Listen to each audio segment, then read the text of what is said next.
namin ang lahat ng ito. Amen. Amen. Thank you very much. And as we continue with our morning service series, some of the great questions in the Bible series, we are now sa pangwalo, no, na mensahe under this.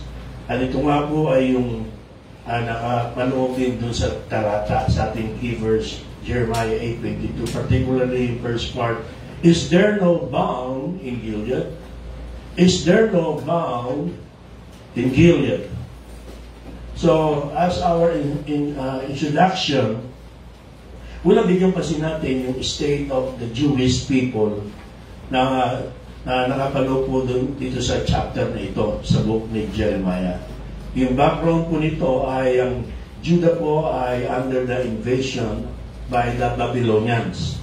Sila po ay nasa ilalim ng pananakop ng Babylonia. At ito pong pananakop na ito ay pinahintulot po ng Panginoon bilang punishment or discipline sa kanila dahil sa kanilang kasalanan. Opo, ang Diyos po ay nagpaparusa. Opo, ang Diyos ay nagdidisiplina. Hindi po binabaliwala ng Diyos ang kasalanan kahit pa ito ay sa kanyang bayan, kahit pa ito ay sa kanyang mga anak. Hello? Amen. Ang Israel po o Judah ay naging guilty of a form of idolatry. Ito po yung kanilang ginagawa. They are combining yung worship of the true God with worship of idols. Pinagsasama po nila yan. At marahil ay sa palagay nila, yung itong combination na ito of worship of true gods and worship of idols ay progress sa kanilang religious understanding. Pero alam naman natin na hindi pwede yun, no? Sa New Testament, hindi natin pwedeng kusamahin si Bilian, ang Diyos-Diyosan, kay Kristo, si Bilian, at hindi natin isama kay Kristo, ang Diyos-Diyosan sa tunay at buhay na Diyos. No? We are not to unequally yoked with unbelievers, sabi pa nga sa Corinthians. At in other words, hindi po ito katanggap-tanggap sa Panginoon. Dahil nung pinag-aralan natin tungkol sa yoking practice ng Israel, no, itinatambal nila sa isang mature, bigger and stronger na baka, yung isang untamed, untrained, at dinidevelop nilang baka para sa, halimbawa, pagsasaka. So yun po yun, no? Unequally yoked yun. Na ang intention na yung stronger ay eventually, kahit na ito'y pumapalag, kahit na ito'y tumututol, eventually ito ay walang magagawa sumusunod, at sa huli ay gagayahin niya na yung ginagawa ng stronger na baka. Okay? Nakuha niyo po ba yan? Alala niyo po? At ganoon din yung pagbabawal ng Panginoon sa pakikipamato sa kabila ng di mananampalataya, sapagkat higit na maimpluwensya yung pong unbelievers. Ito pong idolatry. At remember kung anong nangyari po kay Haring Solomon, no? Napaka matalinong hari na yan, pero hindi po siya umubra, no? Sa impluwensya po ng mga idolaters na naging asawa niya at mga babae. Na sabi po ng Bible ay inilayo siya nito ng mga ito sa Panginoon. Kung meron man po tayo na ina-advise ng Bible to unequally yoke with, ay ito yung wala iba kundi ating Panginoong Jesucristo. And His yoke is easy, no? And His burden is light. Sabi doon po sa aklat ng Mateo. Upang eventually, matupad nga yung plano ng Panginoon to conform us to the image of His Son. And that is none other than our Lord Jesus Christ. So ito po, akala nila, at marami pong reliyon ngayon ganito. Marami pong churches ngayon ganito, kino-combine yung biblical way of worshiping God dun sa mga worldly ways, paganic ways of worshiping their false gods. Kino-combine po nila. And what's the result? Tulad po ng description dun po sa Book of Revelation sa ating kapanahunan, yung lukewarm church, yung Laodicean church. Hindi mainit, hindi malamig. A combination of worship of true God and worship of false gods. And what's the result? I will spew you out of my mouth. Christ is no longer the one being exalted, being followed. Christ is no longer inside the churches nowadays. He is not the one being exalted. Dahil ito gusto ng tao, para dumami miyembro, para lumaki yung properties, at para lumaki yung suporta, lumaki yung giving, etc., etc., para maging popular. Ang ating po binibigyang pansin ay yung nangyari sa time ni Jeremiah, at nakalulungkot na isipin na ganito rin po ang nangyari sa ating kapanahonan. Now, ang tawag po rito ay syncretism. No? Syncretism, combination po ng form of worships. Diba? At in addition to their syncretism, sabi sa verse number 19, they became superstitious. Naging pamahiin pa sila. No? Sa verse number 19. Dito po sa verse number 19, kung niyo pong tutuhayan, behold, the voice of the cry of the daughter of my people, because of them that dwell in a far country, is not the Lord in Zion? Is not her king in her? Why have they provoked me to anger with their graven images and with strange vanities?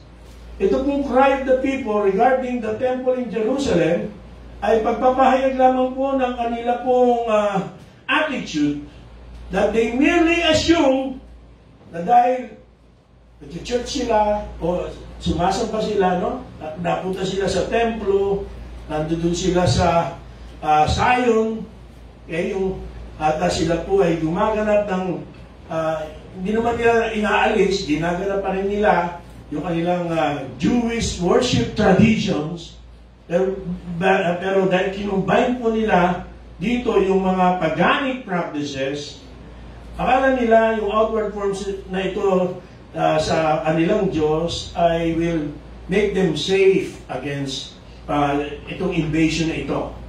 Will make them safe from God's punishment. Beware and be aware. No?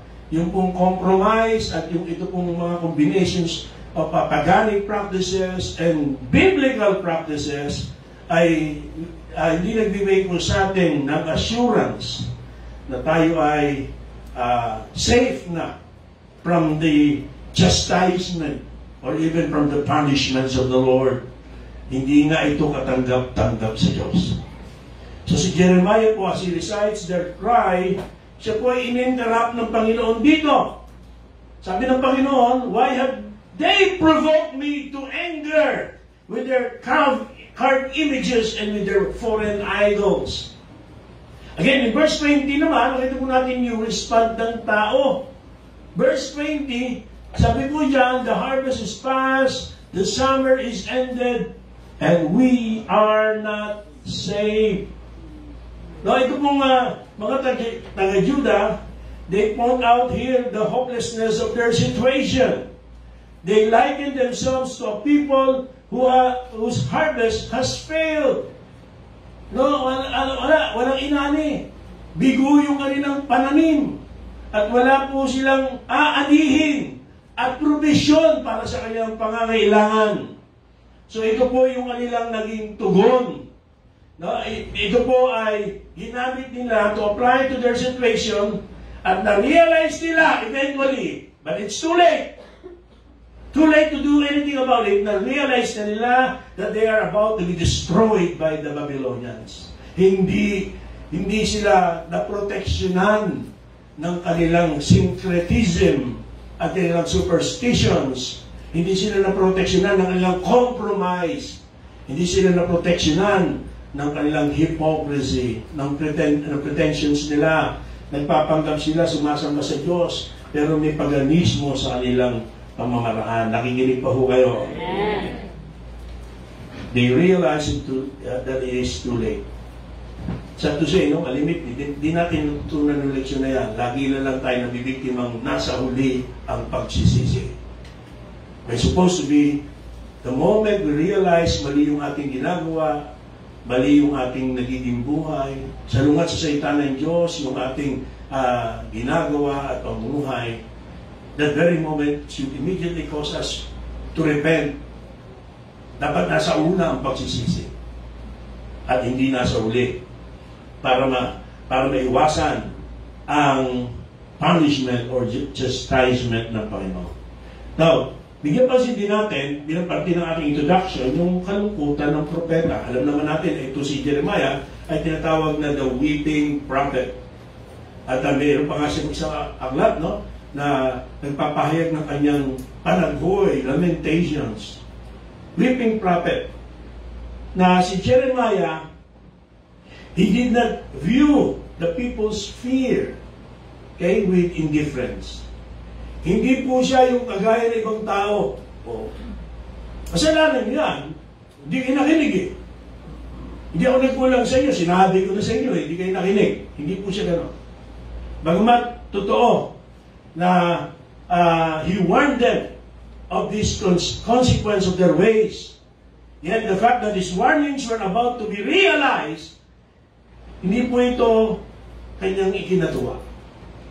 Labis na ikinalungkot niya dahil ito'y para sa kanyang bayan. No? Meron pong verse sa Proverbs, di ba? Sabi, yung pag ikaw ay natutuwa, nagagala kapag bumabaksak ang iyong kaaway, hindi ito kalugod-lugod sa Diyos. Hindi maka-Diyos yan. Hindi maka-Diyos.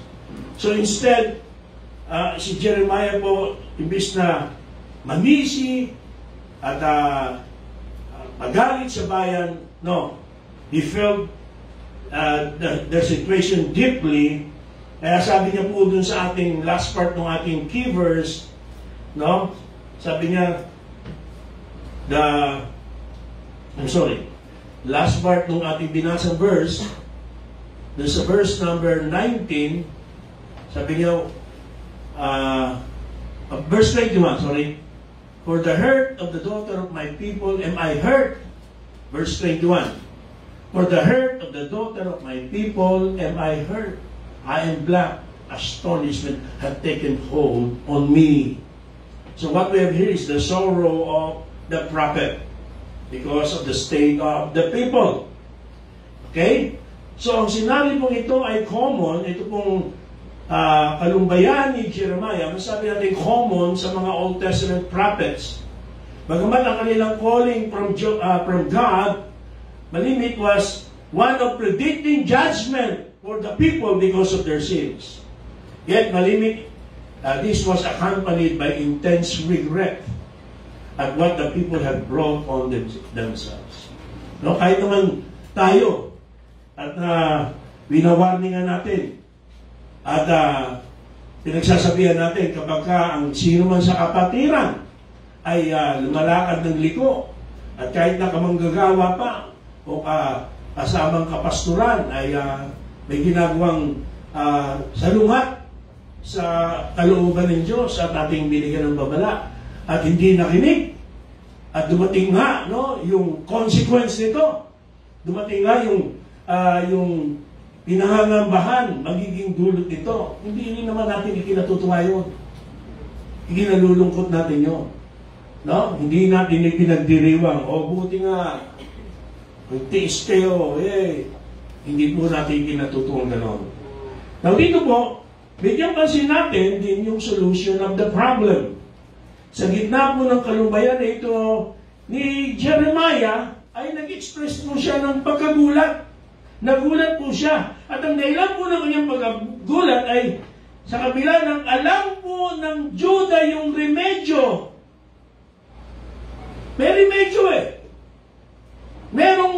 Merong solusyon para maiwasan itong problema ito, itong invasion ng Babylonians at eventually expulsion from the land ng marami sa kanila. Meron pong solusyon at alam nila.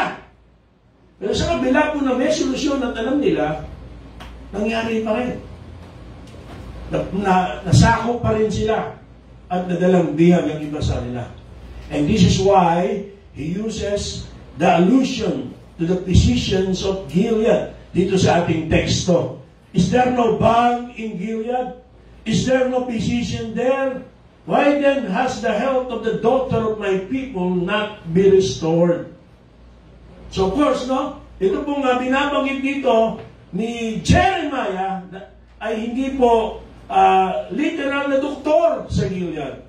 At hindi rin po literal na balsamo. No? Literal na balm He is referring to God. He is referring to spiritual remedy and provision by God Himself for them to be delivered sa problemang ito. And just as yung remedy po was near geographically, ito po kasing Gilead ay parte po ng teritoryo at one time ng Israel. So ang nais po iparating dito ni Jeremiah, yung cure, spiritual cure, para sa kanilang spiritual na problema was close to where they were. Malapit lang, hindi malayo. Ito'y alam nila, at ito ay hindi malayo. Okay?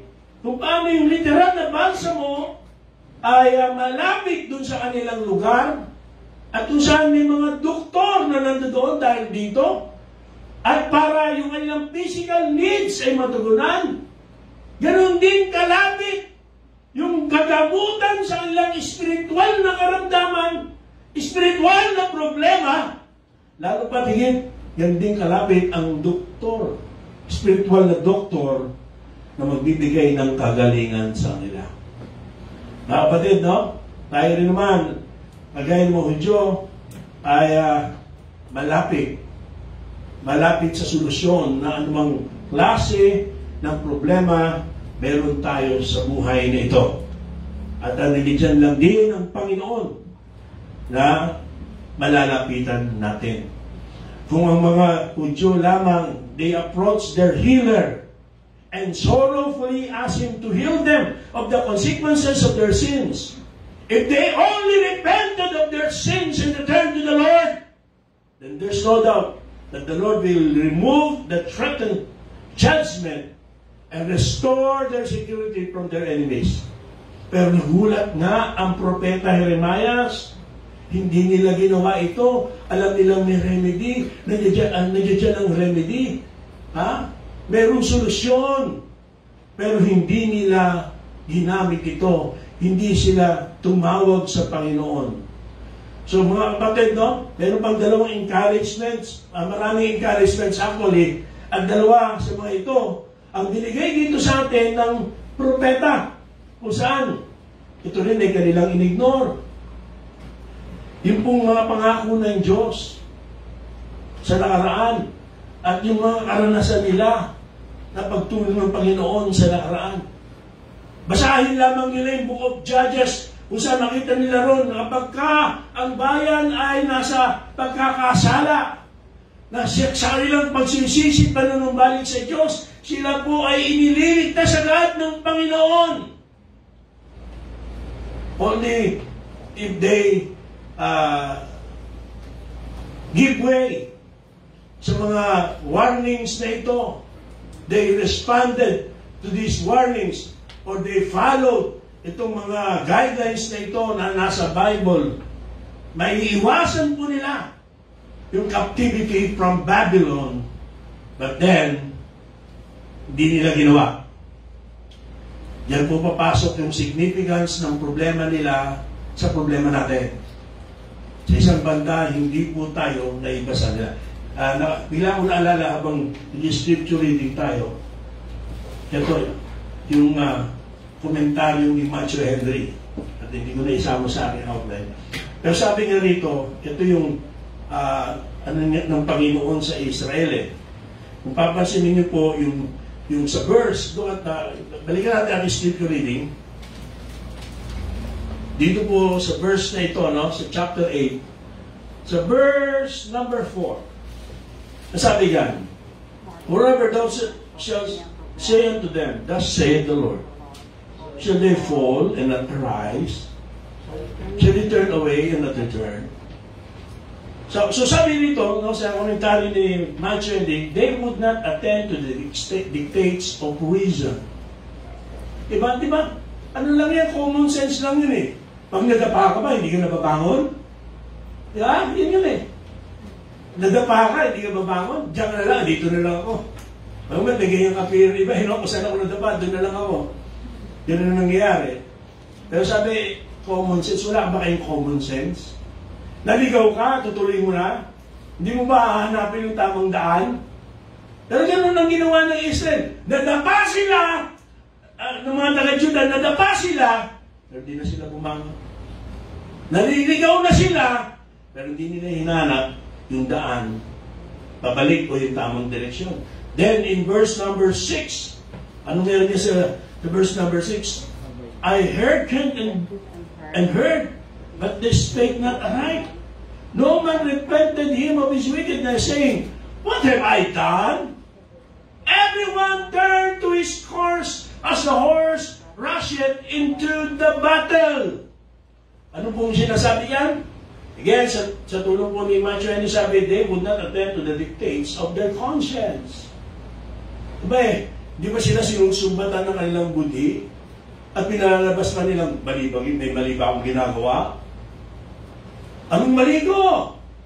At tuloy-tuloy lang, gaya ng lumalagas ang mga kabayo sa kanilang paggawa ng kasalanan sa harapan ng Diyos, no? Sabi ko nga, pinag-usapan na natin ngayon ay yung significance ng problem nila sa atin, sa sitwasyon natin, sa marami sa atin, na hindi naiiba. Nagbigay pa siya ng example dito. Yet the stork, verse 7, in the heaven knoweth her appointed times, and the turtle, and the crane, and the swallow observe the time of their coming. But my people know not the judgment of the Lord. They will not attend to the dictates of providence. Diba, alam ng mga migrating, no? Migrating birds, yung panahon kung saan dapat na silang mag-migrate. Alam na nila, hindi sila nakikinig ng radyo, nanonood ng TV, nagbabasa ng dyaryo at pinapaalala sa kanila, o tumitingin sa kalendaryo, ay nako, mag-i-snow na pala. Kailangan na pala namin mag-migrate sa bayan, sa bansa, sa malayong lugar na hindi nag-i-snow upang maligtasan namin ang kapahabangang dulot ito. Instincts lang sila. Providensya ng Diyos. Buti pa nga raw itong mga undomesticated birds na to and animals. They know yung providence ng Diyos. At alam nila kung oras na para bumalik, tapos na snow. Kahit gano'ng kalayo pa yan. Panahon na para bumalik. Panahon umalis. Pero ang Judah, hindi nila nakita yung panahon na para alisan nila yung kanilang makasalanang ginagawa at sitwasyon. At panahon na para bumalik sa Panginoon. At sa panghuli, no, binabanggit dito that they will not even attend to the decrees of wisdom. Okay? Of the written word rather, sa verse number 8, which is wisdom. How do ye say we are wise? And the law of the Lord is with us. Law, certainly, in vain made he it. The pen of the scribes is in vain. Alam nila yung sinasabi ng Bible. They know the law. God is against idolatry, any form of it. They know the law. Na alam nila yung sinasabi ng salita ng Diyos, yung consequence pag sila ay tumalikod sa Diyos at sumamba sa Diyos-Diyosan. Pero hindi nila dinirinig ang salita ng Diyos. At ito nga, nakalulungkot ay sitwasyon din ng marami sa atin. The message, listen, the message of Jeremiah is not only an account of a period in the history of ancient Israel. It is actually a picture of where we can be if we refuse to come to the Lord for healing of our problems. Now, as we look to chapter 8, verse 22, nandiyan pa kayo? Amen. Ha? Amen. Okay, we find that doctors, medicine, and health is the subject. We find 3 questions being asked, no? Hindi lang isa actually. The first ay itong ating pong paksa. Is there no balm in Gilead? Take notice, yung second, is there no physician there? Then, the last, why then is not the health of my daughter, of my people, recovered? Now, in the first question, medicine is the subject. In the second, the subject is doctors. And in the third is health. But we will consider all these questions being asked, centering our message do sa question, is there no balm in Gilead? And I pray that the Lord, the Holy Spirit will open our hearts to the truth we find in these questions. So first, notice with me the period when the balm was required.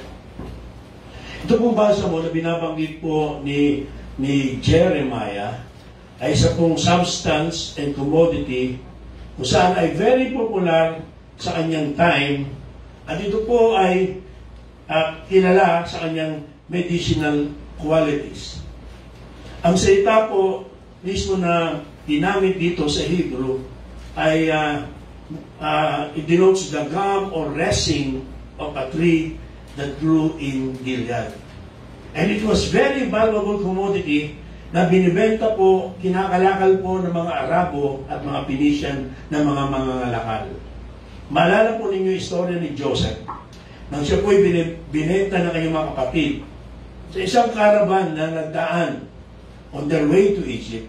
Ang sabi po ng Bible, look at Genesis 37, please, verse 25. Ang sabi po ng Bible that this caravan was a group of Ismaelites from Gilead.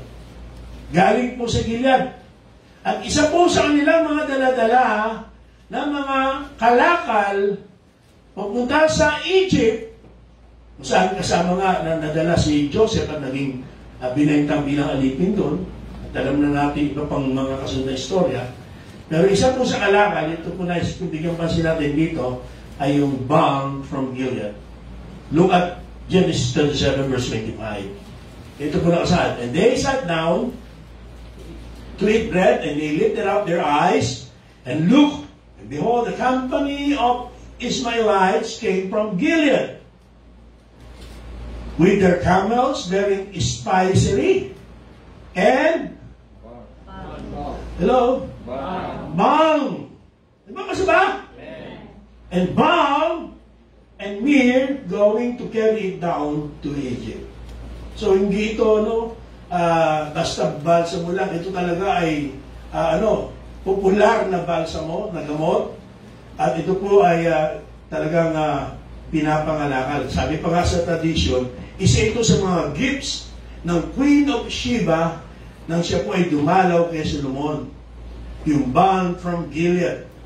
At ang value po in worth of this balm ay napakalaki sa panahon ni Solomon, ni King Solomon, kung saan malapit sa kanyang palasyo ay meron pong ginawang gardens kung saan ito po ang nakatanim. Yung mga plantitos sa time ni Solomon, ito po yung kanilang tinanim at isa ito sa nagbibigay kita sa kaharian ni King Solomon. So hindi po ito basta-basta lang. Hindi lang kung ano-ano lang. Ito po talaga ay kilala. Ito po talaga ay kinakalakal.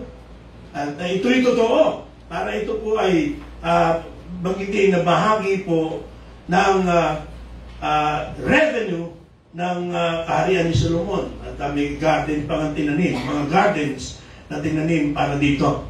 In fact, mga kapatid, yung value ng balsamong ito noong mga panahon na yon ay ito'y nagiging dahilan para sa digmaan. Okay? Yung mga Romans ay nagipagdigma for its possession. Parte ito ng dahilan. Di ba? Ngayon, ang pinag-aawayan yung langis. Gusto sakupin itong bansang ito dahil may langis. Di ba? Sinasakop ng China yung ilang parte parte ng ating soberanya bilang bansa dahil may mga langis din doon na binabanggit o may mahalagang maaring pagkakitaan na nandoon sa area na yon. Sa kanyang time, hindi langis ang pinag-aawayan. Okay? Ang isa po sa kanilang nagiging sanhi ng paglalaban at digmaan ay ito pong balm na nagmula sa Gilead. Nalala ko ano yung palabas natin ay yung Korean na teleserye, yung Korean novela, yung pinag-aawayan as in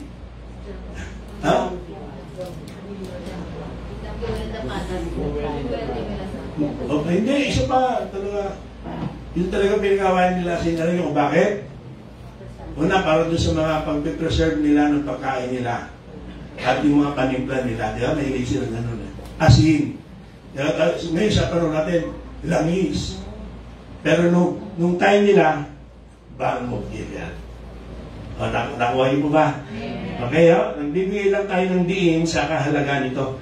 Nang si Vespasian entered Rome in triumphal procession. Isa sa simbolo ng victory niya ay dala-dala niya yung puno from which this balm came. Isa yun sa dala-dala nila. Simbolo ng kanilang victory. At gaya ng aking sinabi sa umpisa pa lang, ito kasing balsamong ito ay celebrated for its medicinal qualities. Kaya nung tinanong po, yung katanungan dito, is there no balm in Gilead?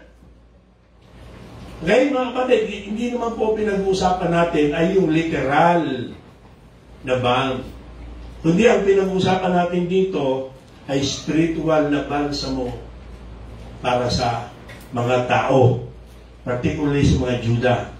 At ito yung ating nais pag-usapan dito, mga kapatid. Ano ang panahon kung saan kailangan ang spiritual na balsamong ito? When is the balm required or needed? First of all, look at chapter 8, verse 18. Look at verse 18, please. When I would comfort myself against sorrow, my heart is faint in me. So when is the balm required or needed? When the heart is sorrowful. Ang balsamong ito ay kinakailangan kapag ang puso ay mayroong kalumbayan. Jeremiah speaks of the sorrowful heart. Okay? Especially dito sa verse 18. Yung word na sorrow, ibig sabihin nga, grief that is brought on by affliction. At na ngayon sabihin, his heart is faint in me. He uses a word that speaks of being sick. He was sick with sorrow. Siya po ay malabis ang kalumbayan. Kalumbayan na ito po'y naglulot sa kanya ng karamdaman. There is a sorrowful heart that requires the healing balm to be applied. Ito po yung panahon kung saan kailangan po natin ang spiritual balm na ito. Kung saan ang tanong po natin, wala bang balsamo? Now look at Psalm 13 verse number 2. Kung saan ang salmista ay tumutukoy sa pagkakaroon niya ng sorrow in his heart daily. Psalm 13 verse number 2. Ano po sabi diyan? How long shall I take counsel in my soul, having sorrow in my heart daily? How long shall mine enemy be exalted over me? And look at Psalm 38 verse 17, kung saan ang salmista ay tumuhay sa kanyang sorrow as being continually before him. Psalm 38 verse 17, for I am ready to halt, and my sorrow is continually before me. And again, sa Psalm, this time Psalm 107 verse 39, pinapansin po natin yung mga pahayag ng salmista.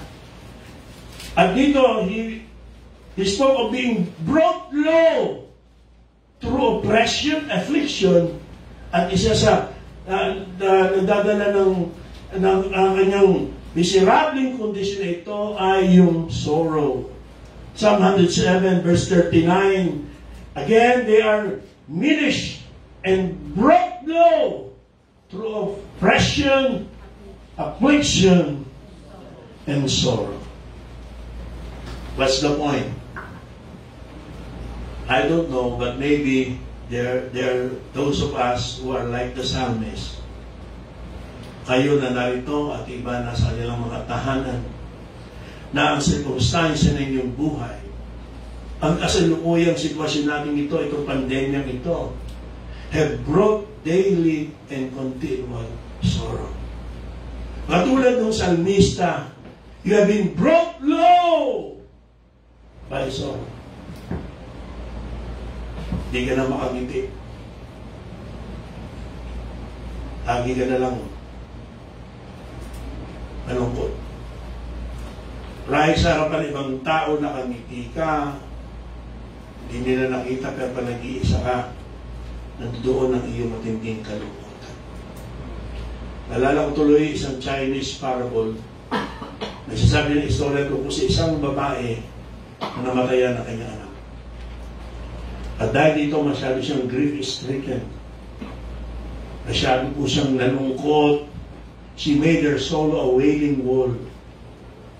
Kaya rin naisip niya, pumunta siya sa isang wise old philosopher. Sabi sa kanya ng philosopher, ito, babalik ko anak mo. If you will bring me some mustard seed. Babalik ko, pinapangako sa'yo, ang anak mo namatay. Kung madadala mo sa akin itong klase na ito ng buto ng mustasa. Pero, sabi sa kanya, kailangan kunin mo yan sa bahay kung saan kailanman hindi nagkaroon ng kalungkutan. Sa isang pamilya, sa isang tahanan, kailanman hindi nagkaroon ng kalungkutan. Dahil nais niya maibalik ang buhay ng kanyang namayapang anak, she eagerly started her search and went from house to house. Tinanong niya, kayo po ba hindi nagkaroon ng kalungkutan sa inyong buhay, sa inyong tahanan? And in every case, she learned that a loved one had been lost. May kalungkutan din sila, nakaranas din sila ng kalungkutan, namatayan din sila. At dahil dito, na-realize niya ang isang bagay. Sabi niya, how selfish I have been in my grief. And she concluded, sorrow is common to all. Listen, there is not a person in this place that is not acquainted with sorrow in one form or another. Sorrow is common to all. So when is there a need for this balm, spiritual balm? We need this spiritual balm when the heart is sorrowful. But secondly, look at verse number 19 once again. Nabasa natin kayo dapat, pero tungayan natin uli. Sabi po dyan, behold, the voice of the cry of the daughter of my people, because of them that dwell in a far country. Is not the Lord in Zion? Is not her king in her? Why have they provoked me to anger with their graven images and with its strange vanities? So when is there a need for this balm? When the heart, listen, is sinful. When the heart is sinful. This is the sign of a sinful heart. Sabi diyan, they provoke God to anger because of their graven images and because of their strange vanities. Again, I already said sa introduction that Jeremiah is preaching and writing to a people that have turned from the one and true God to worship false gods, even though hindi nila in Aristotle, kino-combine nila ito. Sumubak po sila sa Diyos-Diyosan sa kanilang mga larawan at mga rebulto. In this case, we see a sin-sick heart. Remember Jeremiah rin, 79, no? The heart is what? Deceitful and desperately wicked. And this is the, most of the time, binabangitan, the problem, the heart of the problem is the problem of the heart. Minsan, ito po yung hindi natin nakikita eh. Hindi pa natin nare-realize o nag-sink in sa atin. Yung problema ng kasalanan pinapakundanganan sa puso. Kung sabi ng Bible, if we regard iniquities in our heart, the Lord will not hear us. Kahit church ka ng church. This is the reason kung bakit may panlalamig, may panghihina, kung bakit may mga nangyayari sa ating buhay na posibleng consequence o chastisement ng Diyos sa anumang klase ng kasalanan patuloy nating pinapakundanganan sa ating puso't buhay. At kung paano mayroong sorrowful heart sa lugar na ito, sa Judah, okay? At din sa atin, there is also a sinful heart, and this is a terrible possibility na sa atin din, there are those with sinful hearts as well. Na wala ka talagang room in your heart for God. Na wala ka talagang time for God. And sometimes yung napapaisip ako, bakit minsan last minute ka na nagpo-post? Last minute. It could be, some way a revelation that you don't really have enough time for God. You're too busy on many things, but not for God. Not enough. Very little thought of God. Nakalimutan pa, minsan mawaring ang kape. Tsaka mo lang maalala. Very little thought of God sa araw-araw. No place in your life ang Diyos. And instead of the Lord being enthroned in our life, our heart is filled with things that displeases and grieves Him. Yun ang laman, yun naghahari sa ating puso. Si Jeremiah po ay, under the inspiration of the Holy Spirit, I'm sure of that, uses an interesting description of the idolatry ng Judah. Tinawag niya itong strange vanities. Yung pong salitang strange, ibig sabihin foreign, or that which is characteristic of heathen, pagano. No? Hindi ayon sa tinuro ng Diyos. Iba sa itinuturo ng Diyos. Yung word from vanities, alam natin ibig sabihin yan, talakay natin sa Ecclesiastes, no? Empty and vain.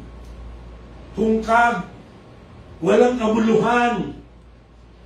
In other words, their sinful hearts were empty hearts.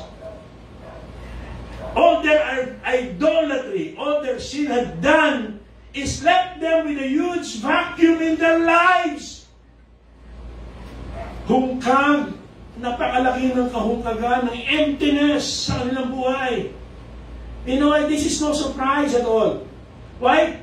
This is always the story of sin. Laging ganyan, sin always leaves the heart empty. Ang kasalanan ay laging nagdudulot ng kahungkagan, ng kawalang kabuluhan, ng matinding kalungkutan sa buhay, sa puso ng tao na namumuhay sa kasalanan at patuloy na gumagawa ng pagkakasala. So ano po yung period kung saan nangangailangan po ng healing balm na ito? Dito pong meron pong sorrowful and simple condition ng puso. Pangalawa agad, bigyan pansin natin, the place where the balm was received. The place where the balm was received. Yung question po na ating pinagbubulayan ngayon, is there no balm in Gilead? Gilead. Ito pong Gilead, na binabagay dito sa Bible ay a mountainous region east of Jordan. For your information, si Elijah the prophet ay mula po rito. It was in Gilead that Jacob encountered the angel of the Lord at Peniel. Pati po ng Gilead yan. Dito rin po tumakas si David during the time his life was in danger. At sa panahon ng New Testament, yung sa 7 churches of Asia Minor sa Revelation, kung saan, isa lang yung walang condemnation. Lahat may condemnation eh. Meron ding, commendation. No? Meron papuri. Isa lang din na walang papuri, yung Laodicea.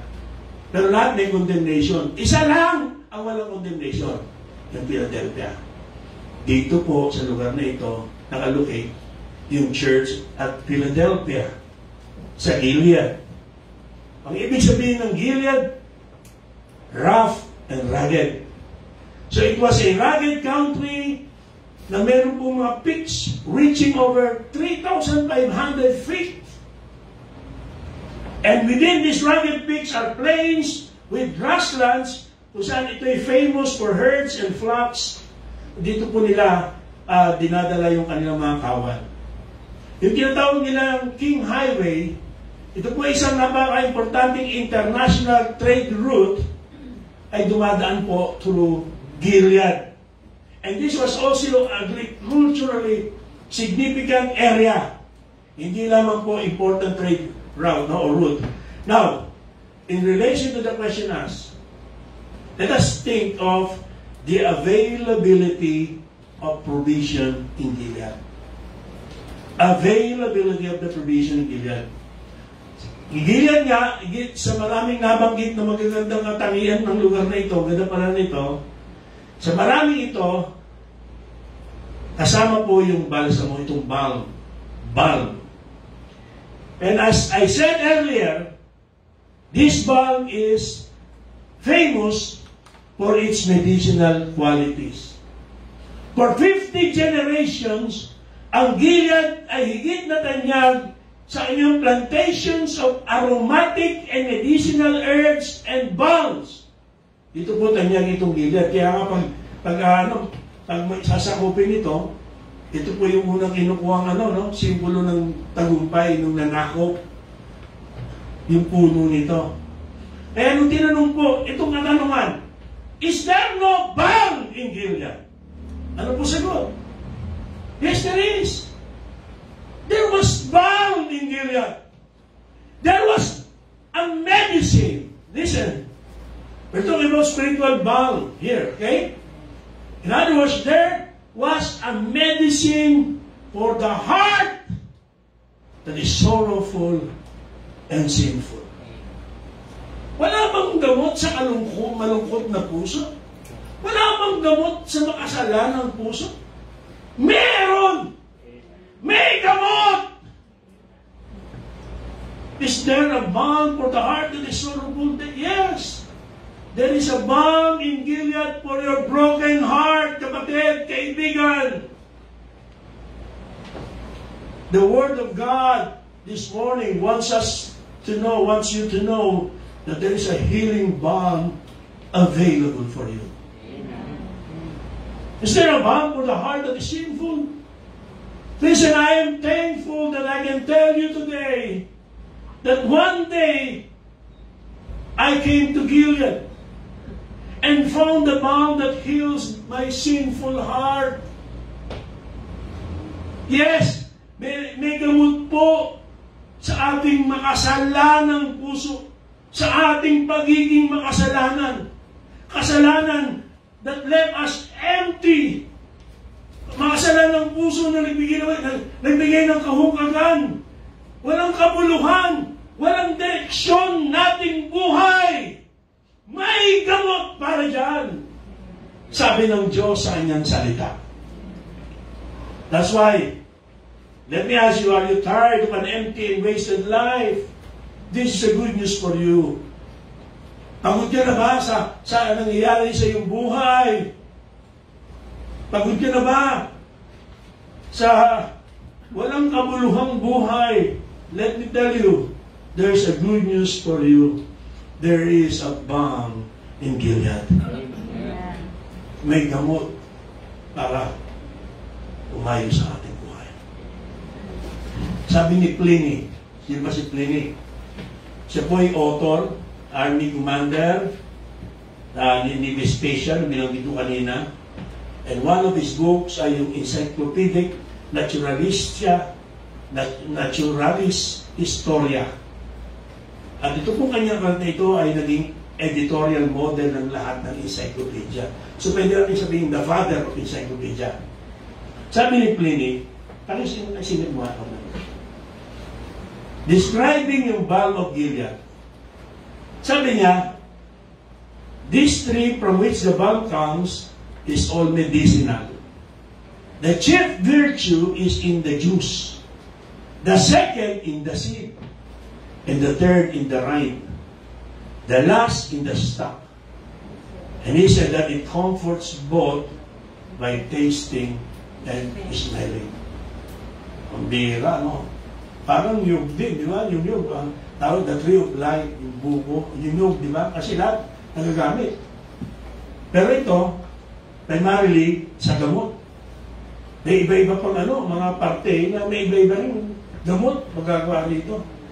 Nakakalungkot mga kapatid, that this one has perished from the face of Palestine. Wala na eh. Sayang, Sayang. But let me remind you quickly that in heaven, we have a plenty supply of balm for our sorrowful and sinful heart. Amen. Wala na po itong literal na balm na to. But in heaven, with God, we still have a plenteous supply of balm for our sorrowful and sinful heart. The availability of the provision in Gilead. Secondly, the availability of the physician in Gilead. The question was also asked, is there no physician there? Is there no physician in Gilead? Eh dahil dito pala kilala itong basa mo ito, gamot ito, no doubt that physicians were found in large numbers here in Gilead. Ang daming parte sa Chinatown, di ba? May mga parte para sa pagkain, may mga parte para sa mga alahas, may mga iba, may mga parte para sa bunsoy, may mga parte para sa Chinese tradition. Pupunta kami Dr. Tan, ang dami yan, Chimsim, sino isa? Chintay. Yan lang daw kinuha ni Yoyo Villame, mga kantay, bongway lang. Pangalan pa ng mga tindahan sa Binondo lang yun, pinagsama-sama niya eh. Ha? Nung ako'y nagpapacheck pa kay Dr. Tan, napagkakamali na akong Chinese, hindi na Chinese pa, kahit si Dr. Tan eh. Hindi ako nakiko. Sabi ko, arigato. May nakakwento na ako, businessman. Doon ko nalaman yung sinabi ko advice ko sa school. Sa ilang Chinese, kayong Pilipino, sabi, late kita nyo. Laki tubo nyo, pero late kita. Ito naman, di ba? Kalahati, kung tumubo, minsan, 200% pa eh. Pero siya sabi, liit tubo, dami kita. Bakit? Mas ulit ang tubo mo, mas mabibili ng tao, dahil mura tinta mo. Tapos, kwentuhan namin. Alam mo ba, sabi niya, sir, alam mo ba, ang dami sa China nagpunta. Ang daming ganito, yan, doktor na. At contest pa yan. Sa harapan ng kanyang mga klinika, may mga kanya-kanyang mga pakulo. Nakita niya yung isang klinika ron na binabali yung paa ng manok. Buhay ng manok, babaliin yung paa. Palangarin na hindi na lang makalakad. Tapos may papahid na gamot. May papain na gamot. May bubus na gamot. Babalik yung paa, makalakad. Isang miracle. Pag ganun, di ba na-era puro gamot? Alam lang natin si Dr. Tan.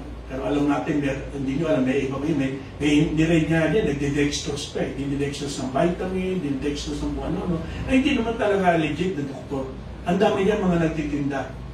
Lalo na nung araw. Pero nung naging magka-social yan, si Chintay, tsaka si Dr. Tan, halos doon na lang inaano ni Dr. Tan yung kanyang mga gamot. Sabi ni Sister Jean, parang wala ata si Dr. Tan na ngayon, hindi ko alam. Hindi ko alam kasi nagpapacheck up sana siya. Si Jean Salazar. Anyways, dahil may balsamo, maraming doktor. Maraming doktor. So yung tanong, if there was a physician to be found in Gilead, ang sagot din ay, oo, meron. And we read in Exodus 15:26, are you still with me? Hello? Exodus 15 verse 26, mga kapatid. Ano po sabi niya? Pwede ba basahin yung maiksi lang naman yan? Kayo magbasa. Kung nandiyan na po kayo, sa inyas ko. Exodus 15, double time, verse 26. Nandiyan na kayo? Okay, sabay-sabay, basa. And said, if thou wilt diligently hearken to the voice of the Lord thy God, and wilt do that which is right in his sight, and wilt give ear to his commandments, and keep all his statutes, I will put none of these Jesus upon me, which I have brought upon the Egyptians. For I am the Lord that healeth. Yun. Dulo inintay ko I am the Lord that healeth. No? We have one of the compound names of God in the Old Testament. It is the name Jehovah Rohi, Jehovah Rapha. Ibig sabihin, the Lord that healeth. The Lord, the physician. The Lord, the physician. As believers, brothers and sisters, we have a great physician that is available to treat our sorrowful or even our sinful hearts, as well as any other spiritual needs we have. Meron tayong dakilang manggagamot. Ikanta kami nung araw, kasi lang medyo sa Pentecostal, pero tama naman yung kanta no? Christ is the answer to all my problems. Christ is the answer to all my needs. My great physician. Something to that effect. Bible na. Oh, hallelujah. Praise the Lord. The great physician. We have a great physician na handang gamutin ang ating kalungkutan at handang gamutin ang ating kasalanan at mga spiritual pa nating pangangailangan.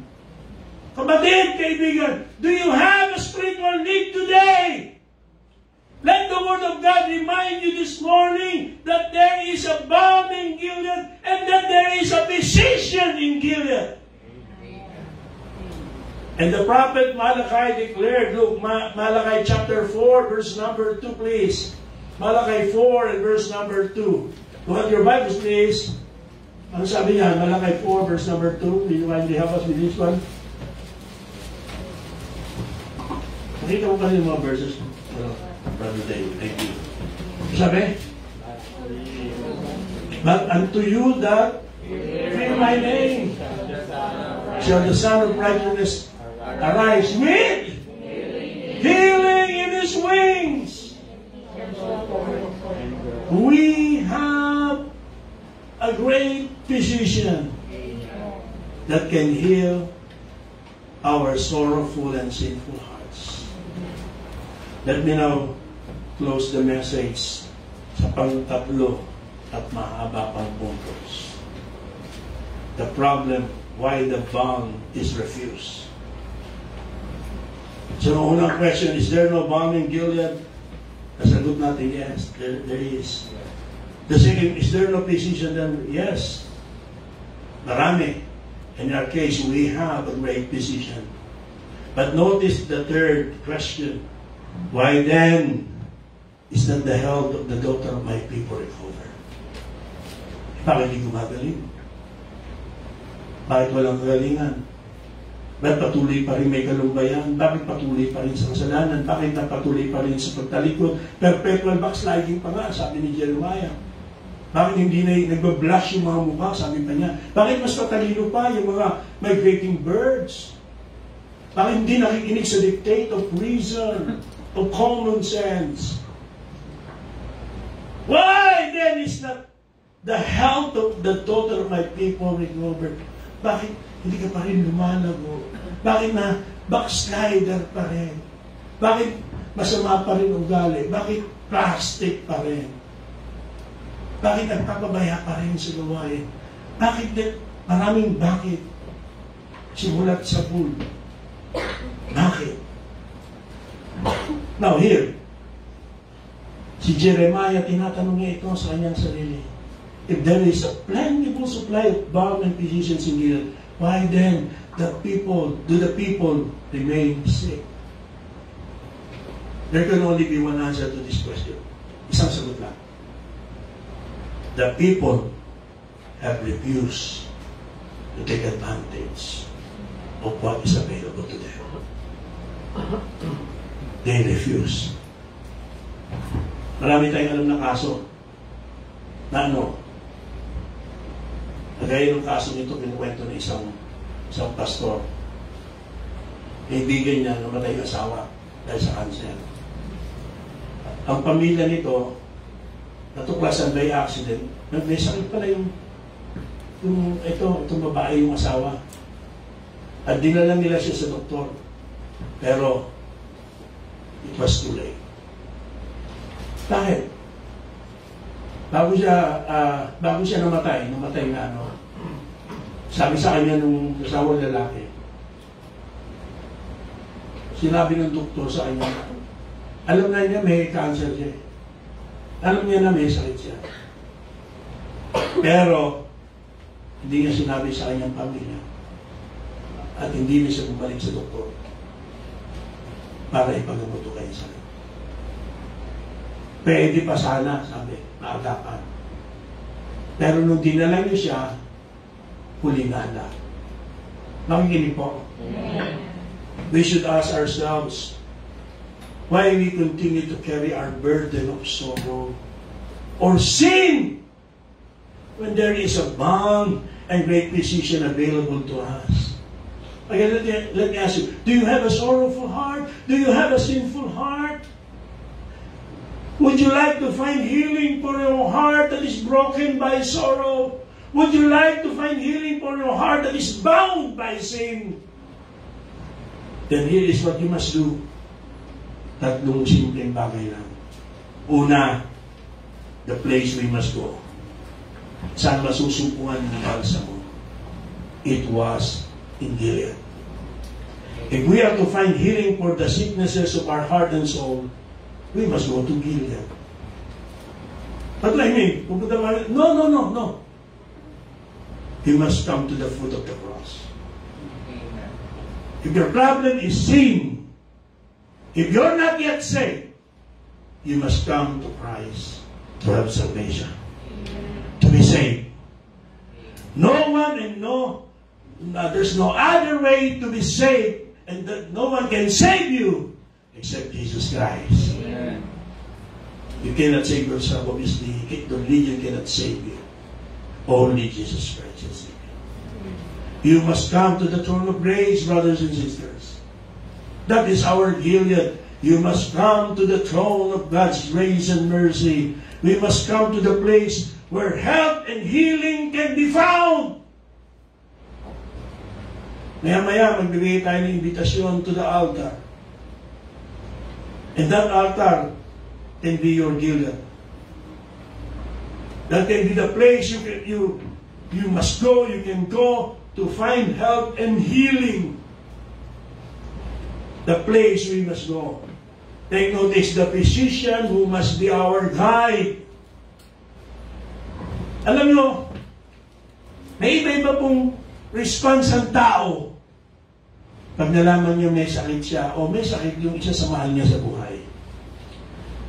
But normally, pag natuklasan na isang tao na meron siyang sakit, lalo na kung terminal o terrible disease, he usually desires a cure. Gaya na. Ay, gusto kong gumaling. Gusto pang mababuhay ko. Yun yun. Pero instead of going to the good physician, legit physician, marami sa atin, we go to those who offer a way of deliverance. The same to sa kasalanan sa kaligtasan. Nalaman mo makasalanan ka pala, at pag ikaw'y namatay, pupunta ka sa impyerno, wala makapagliligtas sa'yo, liban sa Panginoong Jesucristo. Pero imbis na, sa Panginoong Jesucristo ka, maglagang ng iyong pananampalataya at pagtitiwala, o ipagkatiwala mo yung kaligtasan kung saan siya ka pupunta. Sinisimple na kung pinapangaralan ng aking anak, baliktad na kami ngayon. Sa mga nararamdaman ko, sabi ko, bilang mo ko na ganito. Bilang mo ko na ganito. Sabi niya dati sa trabaho ko, may pa-check up ka. Kung dati sa bagay na, parang naku-authority na yung usapan natin. Pero ako yun. Ano ba ng herbal dito? Ano ba ng herbal to? Ang daming nararamdaman. Nabasa ako kay Dr. Para, ano mo ng repolyo? Ito pa ginagawa yun. Tapos, tuwing mong sahog, itapal mo muna bago isa. Sayang. Huwag ganun. Anyways, instead of going to the good physician, ano ginawa natin? We may go Kaya especially sa kasalanan. Kasalanan. Nakinig? Ha? We may go to doctor, forget the past. The past is gone, and it is actually a symptom of diseased mind to be concerned about the past. Kalimutan mo na yan. Taraan na yan. Of course. Pero kalimutan lang, hindi sapat yun. You need to repent. You need to ask forgiveness from God. Nang naalala ko isang tao na pinuntahan ako, tapos in-invite ko mag-pray sa kanila, yung tao na yun, sumugat sa puso ko. Mabuti, hindi siya nagtagumpay na hatiin in church. Iba pang tao yung pinag-usapan natin. Isang tao. So sabi ko, pinuntahan ko, pinuntahan namin. Pinausap ko siya. Sabi, Pastor, punta kami sa inyo kasi gusto ko tayo kita mag-preach. Ganun lang sa'yo. Ako, bakit mo? Hindi ka man lang mo susuri sa akin. Bakit? Nakalimutan mo na. Sinaktan mo ako. Sinugatan mo puso ko. Hindi ako nagtanim ng galit.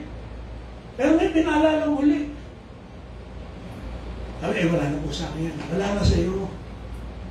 Pero meron pa sa akin yan pala. And to make the long story short, sorry, pinatawad, ngayon ka-fellowship lang natin. Nakapag-preach ako sa church nila. Anong puntos ko yan? Hindi sapat nakalimutan mo. Wala na yun. Kalimutan mo na. Pero hiningi mo na ba ng tawad sa Diyos? Kano karami kasalanan natin na tila kinalimutan lang natin, pero hindi natin yung hiningi ng tawad sa Diyos, pero nasugatan natin ang puso ng Diyos.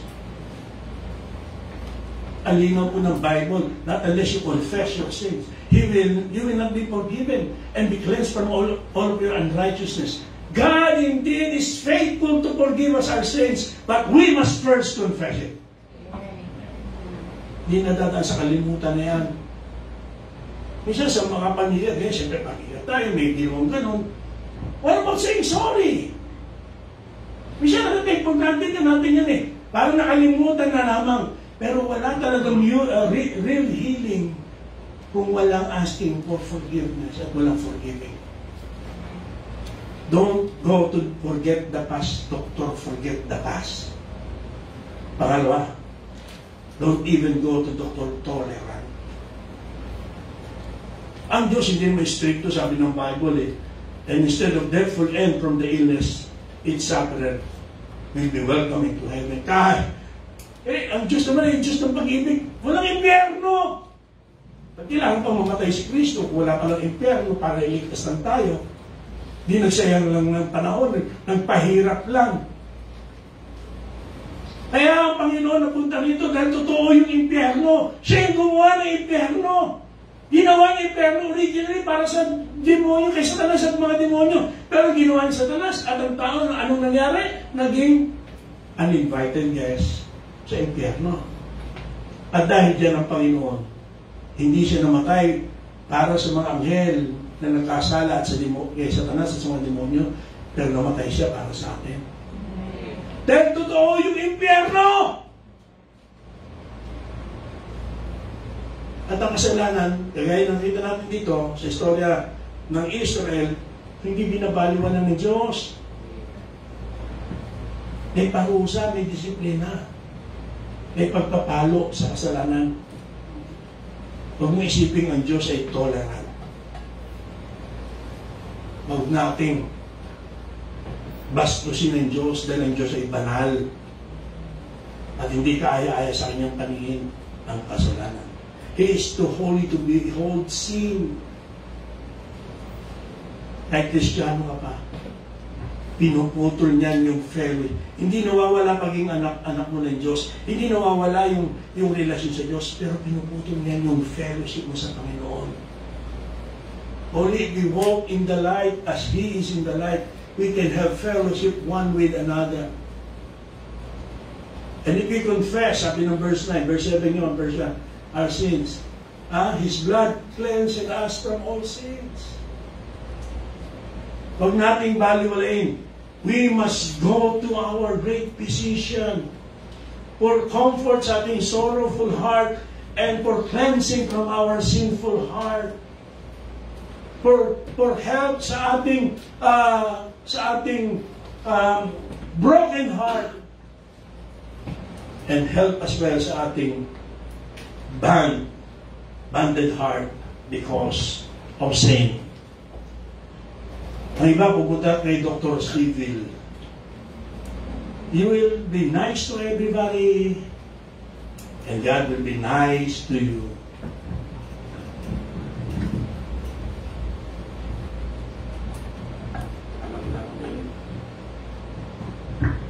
So ito nga, church, ay may kasalanan, basa-basa Bible, lingkod-lingkod, awit-awit, offering, maging mabait sa lahat.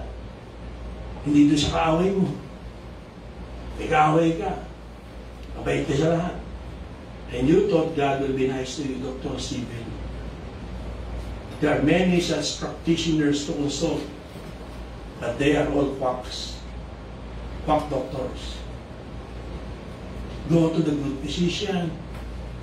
Go to our great physician. The second possible response is to engage in self-help cures. Yan. So pupunta ka sa iba, imbis na sa good physician, o hindi, you will engage to self-help cures. Kung ano-ano ititimpla mo, kung ano-ano itatapal natin. So ito po, gagawin natin.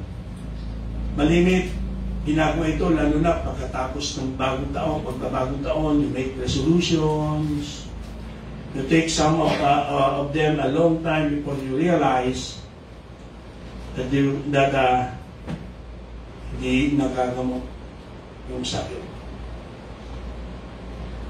Listen, you cannot cure yourself. Especially yung disease of sin.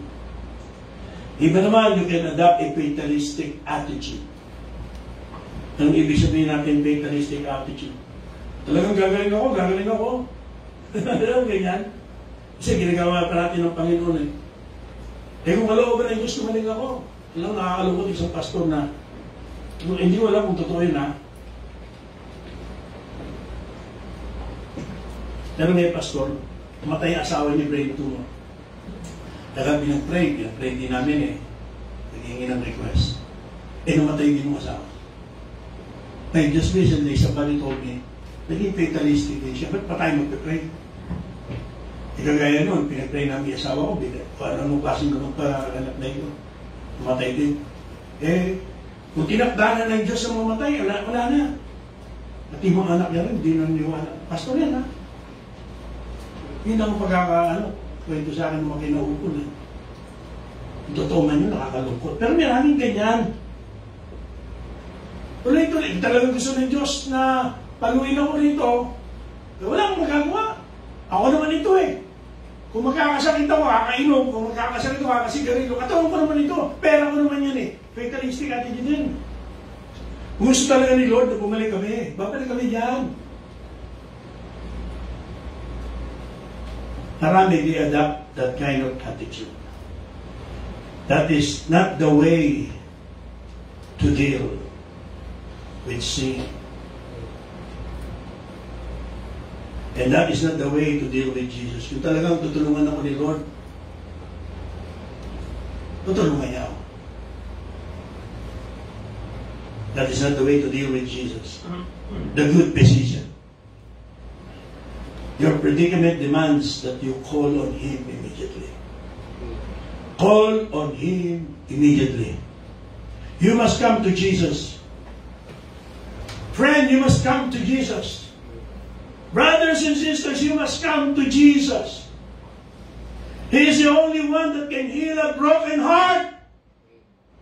He is the only one that has a remedy for your sin-sick life.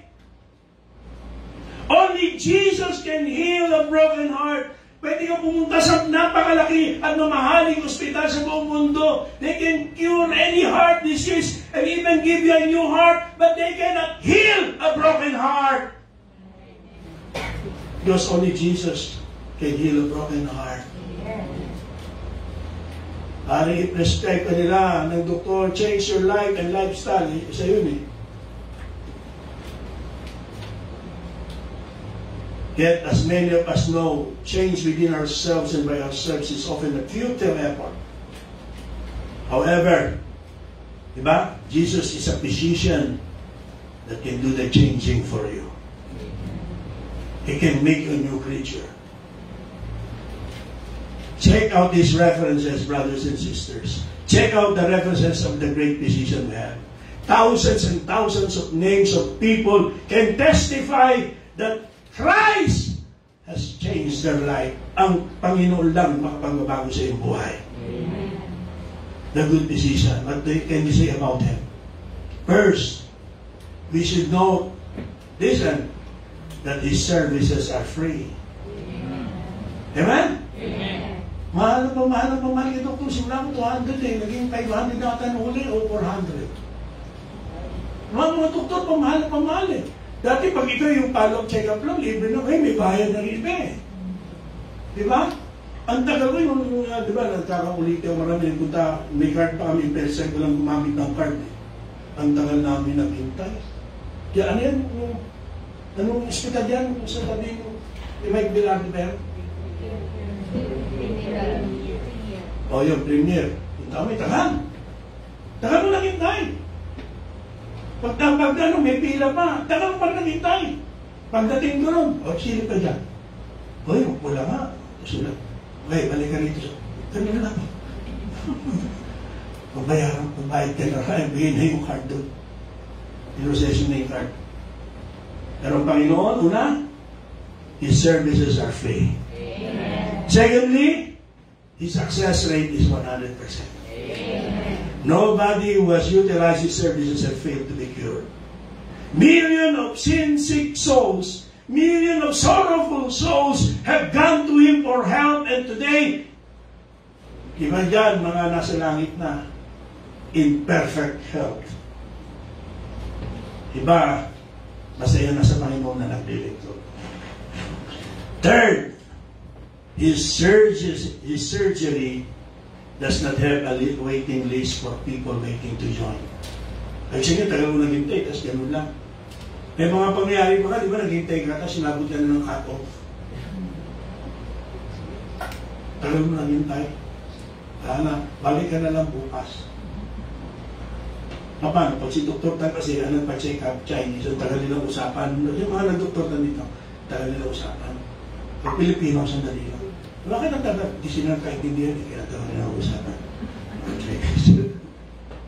Pero sa Panginoon, walang hintayan. Hindi sabi, hintay ka. Hindi. He can quickly cure your sin. He can quickly remove your sorrows. And last but not the least, His stamina is never weakened. Sabi ng iba, mga Chinese din, hirap magpa-check up kay Dr. Tan. Kasi pinupulsuan ka niya, di ba? Tapos, ano ba? Ang ginagawa yung dila, tataas. Sabi ng iba, kasi pagdating na ng hapon, pagod na yan. Hindi na ganun kaano yung pulso niyan. At minsan, minamadali na yan, pagod na yan. Pero ang Diyos, hindi nababawasan ang accuracy ng kanyang pagpapagaling sa atin. Hindi nababawasan ang kanyang lakas. Hindi naubusan ang kanyang kapangyarihan. Nakikinig po ba? Pag dumating daw si Imelda Marcos magpapacheck up, hindi po pumunta rin na pila. Magkaano siya sa isang hotel malapit doon, si Dr. Tan mismo pupunta rin. Pero ikaw, kahit na Cavite ka pa, kailangan mong magbiyahe. Gusto mong mauna sa pila kasi umabot minsan 300 pasyente. Dati pa yun, ewan ko yung mga nahuli, parang kailangan mauna ka. Maaga ka na doon, hindi ka na uuwi. Pero sa Diyos, wala yung habang pila. Kahit gano'ng kalayo na nangyari sa iyong buhay. At siya pupunta sa iyo, tumawag ka. Kahit gano'ng katindi ang kalumbayan mo sa iyong buhay, siya mismo pupunta sa iyo, at pagagaling ka niya. Pagagalingin ka niya. He covers that distance in a second, kahit na milya-milya palayo mo. And third and finally, wow, tapos yan. the prescription we must get. So, ano nangyari? Nagpunta ka sa doktor. Ang ginawa doktor, nagbigay ng prescription. 3 times a day. Pinigay yung reseta. Ba't di yung gumaling? Hindi mo sinunod. Hindi mo ginawa. Ikaw na. Hindi mo binili. Ang niluto mo yung reseta. At ininom mo 3 times a day. No, I'm sorry. It is not enough. Sa akin pa rin ba? Attention nyo, nandito pa rin lang. It is not enough to just go and see a doctor. If a person will not do what the doctor tells them, they have only wasted their time and money. The patient must take the doctor's prescription if there is any hope of getting better. And what is the prescription Jesus will give? Gusto mo bang magkaroon ng kaligtasan dahil ikaw'y makasalanan? I honestly believe, sa sinasabi sa iyo ng Panginoon, this is His prescription. Acts chapter 16. Look at your Bibles, please. Acts 16. Ano sabi? 31. Acts 16, 31, please. Don't just put the verse. Look at the verses. Tama ba yan? Believe on the Lord Jesus Christ, and thou shalt be saved. Kung ayatas mo, 30-31, kumbay natin. Bagmat yung jailer dyan, ang kaligtasan sa parusa, dahil akala niya nakatakas yung mabilang mo, what must I do to be saved? Pero binigay ng mga alagad, ng apostol, yung kaligtasan ng kanyang kaluluwa. Believe on the Lord Jesus Christ, and thou shalt be saved. At sa salvation mo, ikaw ang magiging daan para ang mga mahal mo sa buhay ay madala mo rin sa Panginoon. Amen. Pwede sabihin niya, Romans 10, verse 13, whosoever shall call upon the name of the Lord shall be saved. 10, 9 and 10, singit mo 9 and 10 na sabi. Romans 10, 9 and 10, para sa ating mga kaibigan na nanonood at sa sino man dito hindi pa saved, that if thou shalt confess with thy mouth the Lord Jesus, and believe in thine heart that God hath raised him from the dead, thou shalt be saved. For with the heart maketh a man believeth unto righteousness, and with the heart confession is made unto salvation. This is His prescription. Kung ang issue sa iyo, kaligtasan, dahil ikaw'y makasalanan, dahil lahat ng tao makasalanan, pero para maligtas ka, gusto mo maligtas ka, ito prescription, sumampalataya ka sa Panginoong Jesucristo. Pero kung yung issue na hindi na Kristiyano, kasalanan, at lalo na yung kalumbayan, sorrowful heart, his prescription, I believe, most likely, 1 Peter 5:7, casting all your cares upon Him, for He careth for you. It could be Psalm 62, verse number 8, kapatid, meron ka bang kalumbayan sa sitwasyon nyo sa inyong buhay, sa iyong pamilya, anumang kalumbayan yan, trust in Him at all times, you people, pour out your heart before Him. God is a refuge for us. Kaya Proverbs 3:5, trust in the Lord with all thine heart, and lean not unto thine own understanding. So why continue to live an empty, miserable, frustrated life when there is a balm and a physician available? Why carry your burdens and live weighted down with a load of sorrow when there is one that can heal your broken heart? Listen, ito na pinalipan sa'yo, Dave. The balm in Gilead is plentiful. It's priceless, sorry. The balm in Gilead, first of all, is priceless. Wala yan sa SM, wala yan sa Wilton Mart. Wala yan sa online. And you don't have to pay. You don't have to worry about the high cost. This balm is free. All of us have access to this balm. Jesus take it all. The balm in Gilead is plentiful. Hindi out of stock yan. Hindi ubos na. Hindi available. It's here. It's available and can heal you today. The blood of Jesus Christ is enough to cleanse us from all of our sins and unrighteousness. It didn't stop on yesterday. It's still here today. And there's enough around to go around. The balm in Gilead is powerful. Walang expiration date yan. Hindi lumilipas ang kapangyarihan yan na magpagaling. Nakikinig. Amen. And to close, let me tell you a story. Storya ni Joseph Scriven. Sino ang kilala kay Joseph Scriven? Ni Joseph Scriven, listen, the day before his wedding to his bride-to-be, na-aksidente ito, nalunod, namatay yung babae. At katapos, mababasa natin that Joseph Scriven, sa istorya niya, sa memorial sa kanya, nakita niya yung katawan ng kanyang bride-to-be habang ito ay kinukuha sa tubig. And because of this, he suffered a shock that was to stay with him the remainder of his life. And trying to forget the tragedy, lumipat siya ng Canada, kung saan he spent his life helping the less fortunate in towns of Lake Rice and Port Hope. At after 10 years, tumanggap siya ng sulat na nanay niya was going through a time of testing and grief. So to comfort yung nanay niya, sumulat siya ng tula.